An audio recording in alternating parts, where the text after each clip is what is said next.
ሰላም ሰላም ውድ የስኬት አካዳሚ ቤተሰቦች፣ ስኬት አካዳሚ የኦንላይን ትምህርት ቤት በመሆን ያገለግላል። ትምህርቶችን በኦንላይን እናስተምራለን። በኢሞ፣ በቴሌግራም፣ በዋትሳፕ፣ በሌሎችም የሚዲያ አማራጮች እያስተማርን እንገኛለን። ለመማር የምትፈልጉ ቤተሰቦቻችን ቪዲዮ ላይ ባስቀመጥነው ስልክ ወይም ሊንኮቻችንን በመጠቀም ሀሎ ይበሉን፣ ይደውሉልን። የፈለጉትን ትምህርት በፈለጉት ሰዓት ከሰኞ እስከ ዓርብ በማስተማር ላይ እንገኛለን።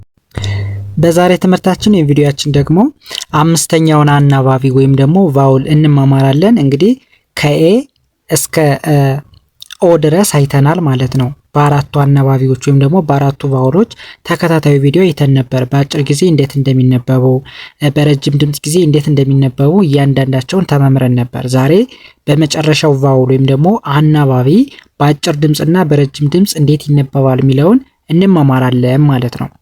ኦኬ እንግዲህ ወደ ትምህርቱ ስንሄድ መጀመሪያ ማወቅ ያለብን ነገር አንድ ነገር አለ። ምንድነው? በአጭር ድምጽ ጊዜ ዩ ምን ተብሎ ይነበባል? በመጀመሪያ በአማርኛ ፊደል ድምጽ ነው የሚጠራው። ማን ተብሎ ይነበባል ማለት ነው? ዩን ማን ብለን እናነባዋለን? ኦኬ ዩን እንደ እናነባዋለን። አ ማለት የአ ቤተሰብ ሆና ስምንተኛዋ ፊደል ወይም ደግሞ ዲቃላ ሆሄ እያልን የምንጠራት። ስለዚህ ዩን ብለን ነው የምናነበው ወይም ደግሞ ተብሎ ይነበባል ማለት ነው። በረጅም ድምጽ ጊዜ ይሁን እንደ ው እናነባዋለን ወይም ደግሞ ው ሚል ድምጽ አለው።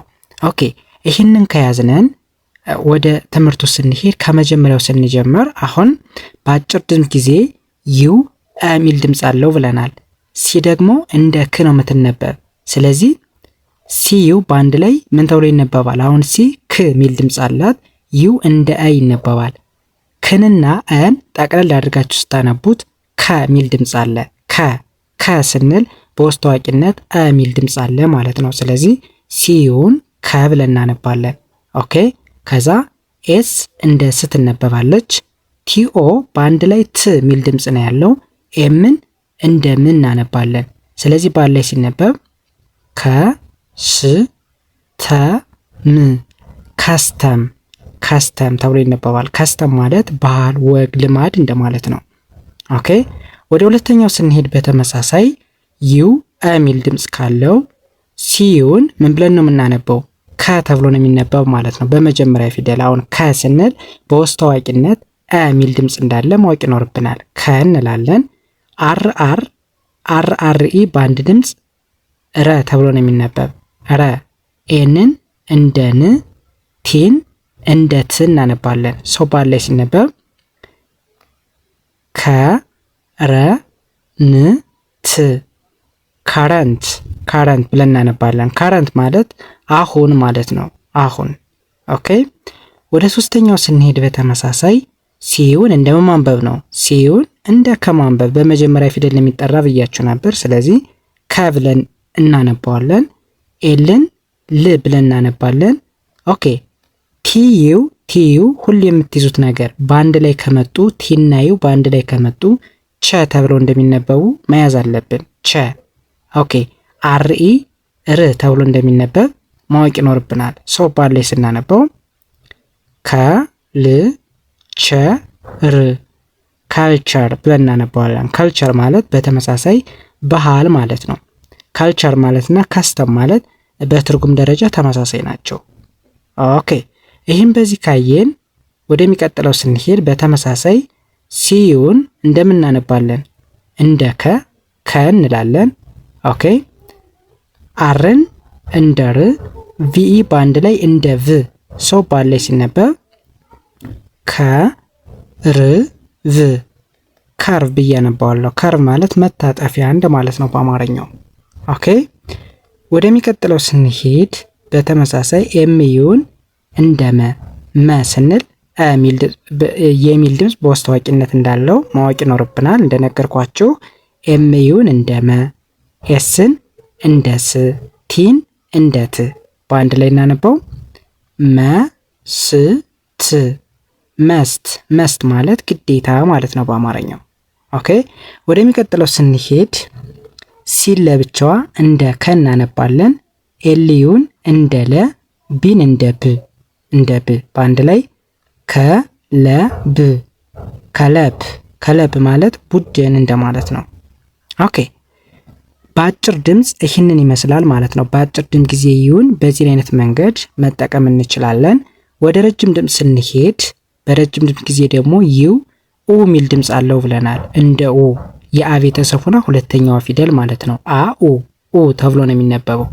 ኦኬ ሶ ዩ መሆኑን ካወቅነን ስለዚህ ኤምን እንደምን እናነባለን? ዩ እንደ ው ይነበባል ብለናል። ስለዚህ ምንና ኡን ጠቅለል ያድርጋችሁ ስታነቡት ሙ ሚል ድምጽ ይሰጠናል። ሙ ኦኬ ሙ እንላለን።